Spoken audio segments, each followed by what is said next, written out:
Joydeb sir classes শুধু বলে না, করে দেখায়। জয়দেব স্যার ক্লাসেস করে দেখাতে জানে, প্রত্যেক বছর করে দেখাই। এবছরও আমরা করে দেখালাম।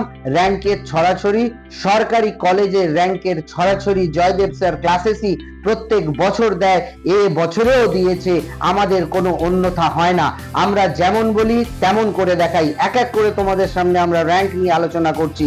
সঞ্চিতা মণ্ডল, যার বিএসসি নার্সিং এ র্যাঙ্ক হয়েছে 23 এবং বিএইচ এ র্যাঙ্ক হয়েছে 20। সঞ্চিতা মণ্ডলের যে বিএসসি নার্সিং এ র্যাঙ্ক করেছে 23 এবং বিএইচ এ অর্থাৎ বিএমআর এ র্যাঙ্ক করেছে 20। তারপরে আমাদের প্রীতি সর্দার র্যাঙ্ক করেছে এএনএম এ 298 এবং জিএনএম এ 317।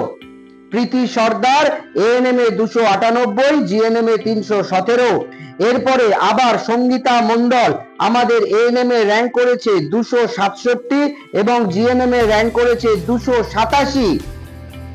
এরপরে হচ্ছে সঞ্চিতা ঠাকুর, বিএসসি নার্সিং এ র্যাঙ্ক করেছে 162। ও বিএইচ এ বা বিএমআর এর জন্য অ্যাপ্লাই করেনি।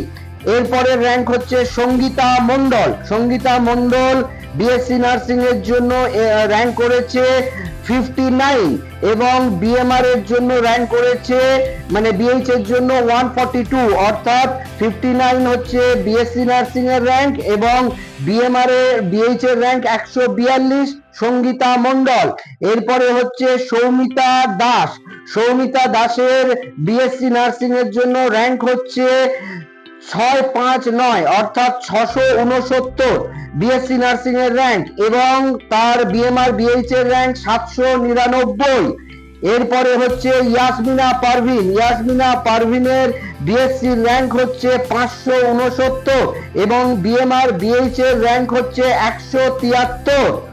এরপরে হচ্ছে স্নেহা দাসের এএনএম এর র্যাঙ্ক হচ্ছে 2494, জিএনএম এর র্যাঙ্ক হচ্ছে 2585 এবং এরপরে র্যাঙ্ক হচ্ছে প্রীতি সর্দারের র্যাঙ্ক হচ্ছে এএনএম এ 298 এবং জিএনএম এ 317।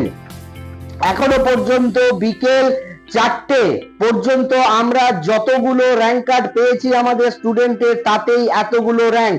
এখনো আমাদের রাত্রি 9টা-10টা অবধি যা র্যাঙ্ক কার্ড আসবে আমরা পরবর্তী ভিডিওতে সেটা তোমাদের জানাবো। এবং আমাদের এই সাফল্য এবং গভর্নমেন্ট কলেজে যে র্যাঙ্কের ছড়াছড়ি এটা হয়, তার কারণ হচ্ছে আমরা যত্ন নিয়ে পড়াই, তাই জন্য।